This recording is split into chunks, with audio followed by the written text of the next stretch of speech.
Hello, আসসালামু আলাইকুম। আমি নিউ একটা ভিডিও। এই ভিডিওতে ব্যাটারি কীভাবে সেভ করবেন ও ল্যাগ মুক্ত হবেন। প্রথমত আপনার ফোনে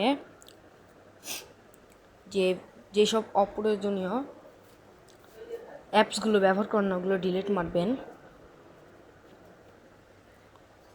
ডিলিট মারার পর আপনারা আপনাদের ফোনে যেসব হোম স্ক্রিনে যেসব ব্যাকগ্রাউন্ডে অ্যাপসগুলো রেখে দেন সেগুলো আপনারা ডিলিট মেরে দেবেন। এই যে এইভাবে ডিলিট মারার পর কাট করে দেবেন।